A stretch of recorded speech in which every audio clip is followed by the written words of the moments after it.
जो एक नया मेडिकल कॉलेज फरीदाबाद में खुला है, अटल बिहारी वाजपेयी मेडिकल कॉलेज, उसमें 100 बेड्स, इस प्रकार से लगभग 700 बेड्स की व्यवस्था ये 2 दिन पहले ही हमने की है और उसका जो ऑक्सीजन का कोटा है वो हमने रिलीज कर दिया है।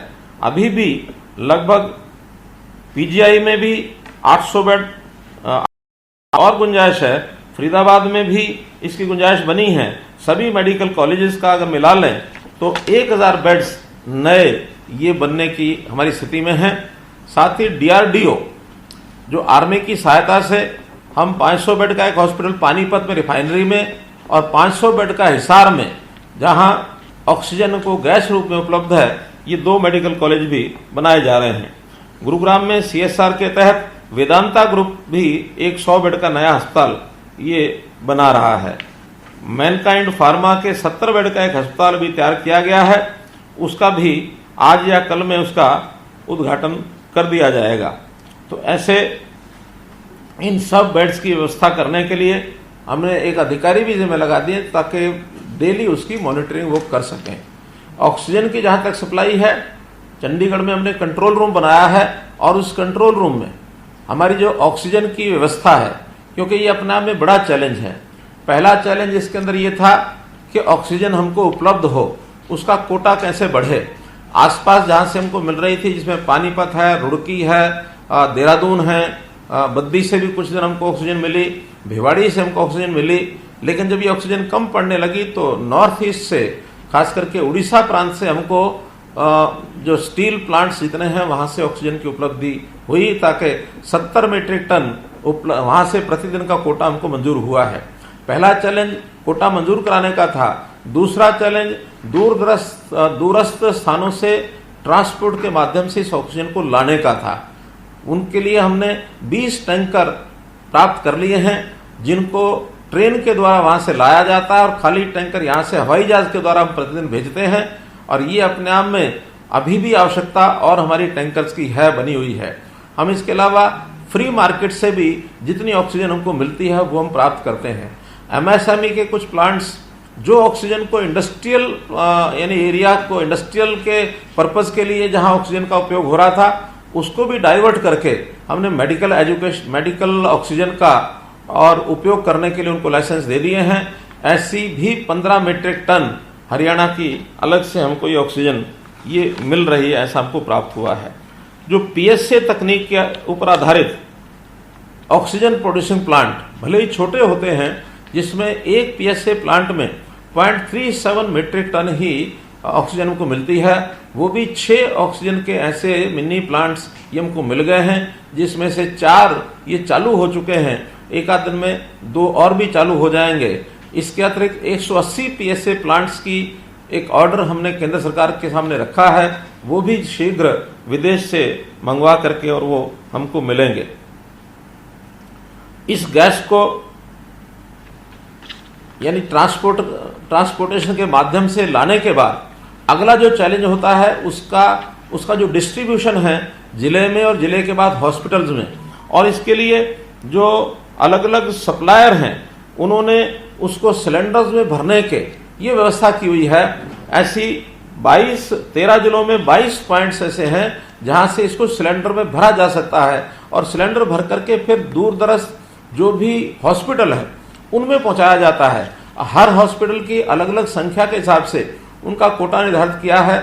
जब भी अचानक किसी हॉस्पिटल में संख्या बढ़ती है तो उसका कोटा भी बदलना पड़ता है, और ये लगातार दिन रात 24 घंटे हमारा जो मॉनिटरिंग सेल है, यहाँ पर एक हमने बनाया हुआ है, हमारा एक मॉनिटरिंग सेल पंचकुला में ही, उसमें भी हमने 3 बड़े अधिकारियों को ये जिम्मे लगाया है। इस कंट्रोल रूम को सारा संचालन करते हैं और कहीं भी गैस इसकी शॉर्टेज ना हो जाए। हर जिले में डीसीज को हमने कहा है कि इमरजेंसी कोटा ज्यादा नहीं तो एक 10-20 सिलेंडर भर करके अपने कब्जे में उनको रखने चाहिए, और ऐसा 2-3 जगह हमको अचानक जब बहुत समस्या आई तो उसका उपयोग भी उन्होंने किया। तो इस प्रकार से सारा जो इंफ्रास्ट्रक्चर है उन्होंने इसको तैयार करके दिया है और कहीं भी कोई कठिनाई ना आए इसके लिए हम काम कर रहे हैं। और साथ ही एक तैयारी हमें रेमडेसिविर इंजेक्शन और टोसिली इंजेक्शन, इसका भी एक चैलेंज है। हमें 20,000 रेमडेसिविर इंजेक्शन इसकी मांग केंद्र से की है, लेकिन अभी तक 12,700 रेमडेसिविर इंजेक्शन ही हमको मिले हैं। इसी प्रकार जो टोसिली जो इंजेक्शन है ये भी हमको 160 और ये मिले हैं, जिसमें से 80 इंजेक्शन तो हमने प्राइवेट हॉस्पिटल्स के लिए और 80 सरकारी जो मेडिकल कॉलेजेस हैं उनको दिए हैं। और एक व्यवस्था बनाई गई है कि उस व्यवस्था से जो इलाज करने वाला डॉक्टर है एक परफॉर्मा भर के हमने प्रदेश की 3 एक्सपर्ट डॉक्टर्स की टीम बनाई है, उनको भेजते हैं और वो व्हाट्सएप के ऊपर ही जल्दी से उसका निर्णय करते हैं कि किस पेशेंट को टॉसिली की आवश्यकता है। क्योंकि डॉक्टर एक्सपर्ट्स कहते हैं कि बिना आवश्यकता के टॉसिली देने से भी मरीज को लाभ की बजाय उसकी हानि हो सकती है। इसलिए बहुत एक्सपर्ट डॉक्टर्स उनके माध्यम से इसको सैंक्शन किया जाता है और तब उसको दिया जाता है। तो इस टॉसिली का और रेमडेसिविर के जो कालाबाजारी शुरू हो गई थी उसको भी हमने रोकने में सफलता पाई है। इसी प्रकार विषय हमारा टीकाकरण का है, वैक्सीनेशन का। 45 वर्ष से ऊपर के लगभग 39 लाख लोगों का प्रदेश में और टीकाकरण हो चुका है वैक्सीनेशन का। अब 18 से 45 वर्ष के जो लोग हैं इनका जो 1 मई से शुरू किया गया वैक्सीनेशन, इसके लिए 3 लाख डोज हमको मिली हैं और ये 3 लाख में से लगभग 1.25 लाख लग चुकी हैं। अगले 2 दिन में 3 दिन में जैसे ही नेक्स्ट हमारे पास एक खेप और आएगी इंजेक्शन की तो उसको भी हम चालू करेंगे। इसके लिए बाकायदा रजिस्ट्रेशन कराया जाता है, उनको सेंटर्स अलॉट किए जाते हैं, जिस सेंटर पर उसकी बारी आती है वहां जाकर के वो इंजेक्शन जो है वो लगवाता है। एक बात निर्णय हमने किया है कि 18 से 45 का जो टॉसिली इंजेक्शन है, पहले तो 45 से ऊपर के सभी सरकार को फ्री मिलते थे केंद्र सरकार की ओर से, लेकिन ये प्रदेश सरकारों को खरीदना पड़ता है 400 रुपये और 600 रुपये प्रति इंजेक्शन के हिसाब से। लेकिन हरियाणा प्रदेश ने ये तय किया है कि हम 18 से 45 साल के सभी आयु के जितने भी लोग हैं उन सबको मुफ्त में अपने जो सेंटर्स हैं उनके ऊपर लगाएंगे। प्राइवेट हॉस्पिटल्स अपनी ओर से 50% कोटा उनका तय किया गया है, वो जाकर के और खरीद के लाते हैं, वो पैसे से ही लगाते हैं। कुछ संस्थाएं भी इसमें लगाना चाह रही हैं, उनको भी CSR के माध्यम से वो इंजेक्शन ला करके और वो संस्थाएं वो लगा सकती हैं। तो इस प्रकार ये सारे जो हमारे चैलेंज हैं, इन चैलेंज को ध्यान में रखते हुए हमने एक एक चीज का बारीकी से अध्ययन किया है और बारीकी से अध्ययन करने के बाद जो जो नए चैलेंज आते हैं उसको हम तुरंत दूर करते हैं। अब इसमें एक प्रश्न पैदा होता है कि समाज में बहुत तरह के लोग हैं, साधन संपन्न हैं, वो अपना इलाज खुद करा सकते हैं, लेकिन जो लोग गरीब हैं, अफोर्ड नहीं कर सकते हैं, उसकी भी व्यवस्थाएं सरकार ने बहुत सी व्यवस्थाएं पहले बनाई हुई हैं। कुछ लोगों ने अपने पेंशन, अपनी इंश्योरेंस कराई हुई है, इंश्योरेंस के पैकेज लिए हुए हैं, वो लोग तो इंश्योरेंस के माध्यम से करते हैं। सरकारी कर्मचारी, उनके सरकार के रेट्स फिक्स हैं, चाहे वो सरकारी में कराएं अथवा प्राइवेट कहीं डॉक्टर के पास इलाज कराते हैं तो जो रेट फिक्स हैं वो उनको मिलते हैं। जो गरीब आदमी हैं वो लोग हमारी जो सरकारी अस्पताल हैं, मेडिकल कॉलेजेस हैं, वहां आकर के इलाज कराते हैं, लेकिन वहां संख्या जो बेड्स की वो सीमित होने के कारण से फिर हम प्राइवेट जितने हॉस्पिटल्स हैं, जो 42 ऐसे हॉस्पिटल्स हैं जिनको रिकॉग्नाइज किया हुआ है, उनमें रेफर करते हैं। रेफर किए हुए ऐसे सब पेशेंट्स का जो खर्च है उसके रेट्स आयुष्मान भारत, ये रेट्स अलग से तय किए हुए हैं। अस्पतालों को वो रेट्स गवर्नमेंट की ओर से दिए जाते हैं। लेकिन एक वर्ग ऐसा भी है जो शायद अस्पताल तक नहीं पहुंच सकता है, सीधे प्राइवेट हॉस्पिटल में जाता है। तो ऐसा सीधा प्राइवेट हॉस्पिटल जाने के बाद उसको उसकी कई बार जानकारी नहीं होती, कई बार समय का अभाव होता है, कई बार उसकी मजबूरी होती है, तो वो लोग वहां हॉस्पिटल में जाते हैं, मनमाने रेट उनको प्राइवेट हॉस्पिटल चार्ज करते हैं। इसके लिए भी सरकार ने और रेट ये घोषित किए हैं। ये रेट 8,000 रुपये से लेकर के और 18,000 रुपये तक रेट प्रतिदिन प्रति बेड का ये तय किया हुआ है। जो आइसोलेशन बेड्स यानी ऑक्सीजन बेड्स हैं और नॉन नाभ हॉस्पिटल हैं, यानी नाभ एक्रेडिटेड होते हैं और नॉन नाभ होते हैं, तो जो नॉन नाभ हैं उनका रेट 8,000 रुपये ऑक्सीजन बेड का है। ऐसे वेंटिलेटर के इससे पहले आईसीयू का रेट उनका 13,000 रुपया है और वेंटिलेटर का 15,000 रुपया है। लेकिन जो नाभ के अस्पताल हैं उनके रेट फिक्स किए हैं 10,000 रुपया, 15,000 रुपया, 18,000 रुपया रिस्पेक्टिवली। एक मरीज का एक दिन का ये रेट है। क्योंकि अनाप शनाप रेट वो चार्ज करते थे, इसलिए ये रेट तय करने पड़े हैं। हालांकि मैं उन अस्पतालों को साधुवाद देता हूं जो इससे भी कम रेट में और पेशेंट्स का इलाज कर रहे हैं। हम अपील करते हैं ऐसे हॉस्पिटल्स को कि कम से कम पैसे चार्ज करके और ऐसे लोगों को इलाज किया जाए, खास करके गरीब लोगों का। फिर भी आज एक स्कीम हमने उसमें बनाई है कि जो बीपीएल के लोग हैं, बीपीएल कार्ड धारक हरियाणा के लोग जो इन प्राइवेट हॉस्पिटल में जाकर के इलाज कराते हैं, उनके लिए एक पैकेज ये हमने आज बनाया है। और उस पैकेज के हिसाब से प्रति व्यक्ति प्रतिदिन 5,000 रुपया, मैक्सिमम 7 दिन के लिए ये 35,000 रुपये का एक पैकेज ये उनको मुफ्त में हम घोषणा कर रहे हैं, ताकि ये 35,000 रुपया जहां वो इलाज कराते हैं वहां अपने बिल में से 35,000 रुपया कम करा करके उनको दें, ताकि हम ये पैसा सीधा अस्पताल के खाते में आरटीजीएस करेंगे, ताकि उनको ये 5,000 रुपये प्रति बेड का प्रतिदिन का ये राहत मिल सके जो बीपीएल के लोग और अपना एडमिशन वहां कराते हैं। एक पैकेज ये है। दूसरा, जो अस्पताल हैं, इन अस्पतालों को निश्चित रेट किए गए हैं कि किसी भी व्यक्ति का, चाहे वो हरियाणा का है चाहे बाहर का है, उन सबको इन रेट्स पर ही चार्ज करेंगे, इससे ज्यादा रेट चार्ज नहीं करेंगे। लेकिन फिर भी जो हरियाणा के लोग हैं उनको वो ज्यादा से ज्यादा भर्ती कर लें, इसके लिए एक इंसेंटिव उन अस्पतालों के लिए हम रखते हैं कि हरियाणा के लोग जितने इन प्राइवेट अस्पतालों में जो कोविड रजिस्टर्ड अस्पताल हैं, ये जितने हरियाणा के लोगों को एडमिट करेंगे, प्रति व्यक्ति प्रतिदिन 1,000 रुपया एक बेड के हिसाब से, मैक्सिमम एक व्यक्ति के लिए 7 दिन, यानी मैक्सिमम 7,000 रुपया ये उन अस्पतालों को भी हम देंगे, ताकि हरियाणा के लोगों को ज्यादा से ज्यादा और एडमिशन दें। इस प्रकार के 2 ये पैकेज ये आज हम घोषणा कर रहे हैं, जिसमें से हरियाणा के सब लोगों को भी लाभ मिलेगा और खास करके जो बीपीएल के लोग हैं उनको भी 5,000 रुपया प्रतिदिन के हिसाब से 7 दिन का मैक्सिमम 35,000 रुपया और उनका ये लाभ इनको ये मिलेगा।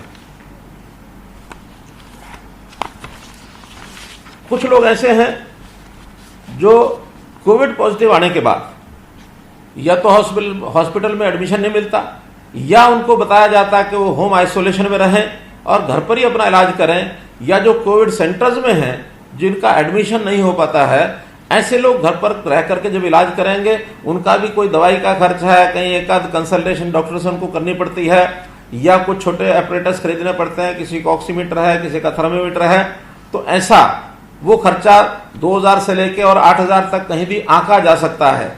कोई पेशेंट 2,000 रुपये भी खर्च कर सकता है, कोई पेशेंट 8,000 रुपये भी खर्च आता है।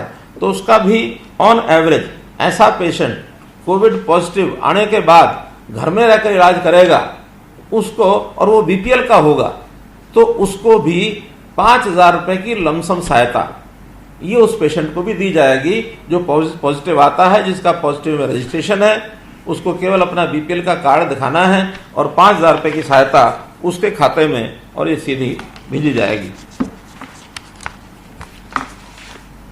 एक विषय मित्रों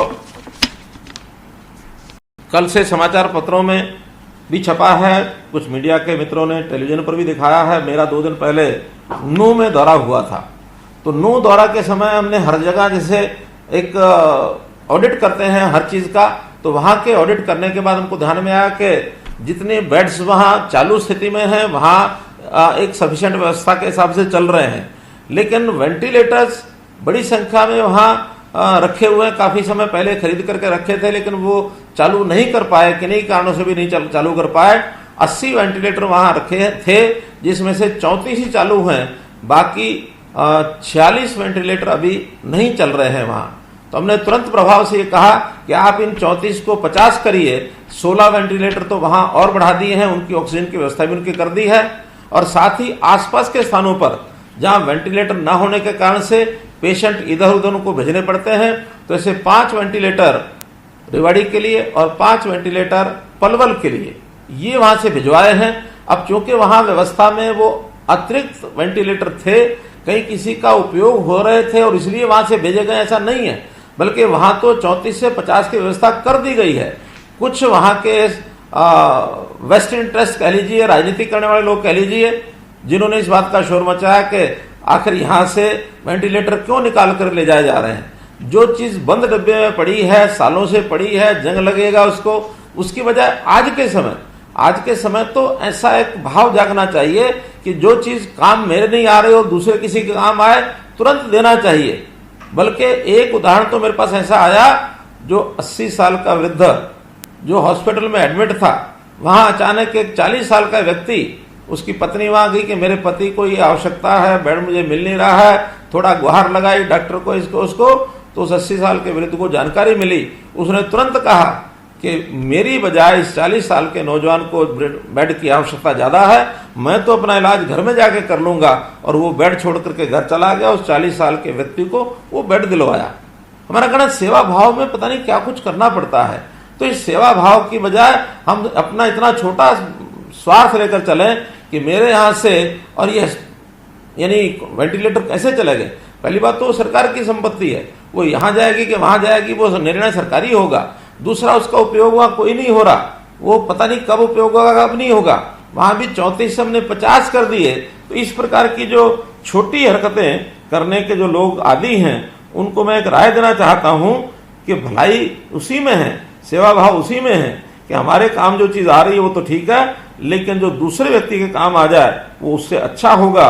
इसलिए हम लोग गरीब से गरीब व्यक्ति की सेवा करने के लिए, मेरे लिए ना कोई आम है ना खास है, सब बराबर हैं, सबका सेवा हो।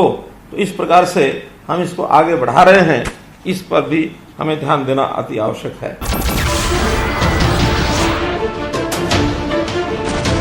नमस्कार, मैं हूं मानक गुप्ता। अगर आपको हमारा ये वीडियो पसंद आया हो तो इसे लाइक और शेयर जरूर करें, और हाँ, हमें सब्सक्राइब और फॉलो करना ना भूलें, ताकि आप देश और दुनिया की कोई खबर मिस ना करें। तो जुड़े रहिए हमारे साथ और देखते रहिए न्यूज़ 24।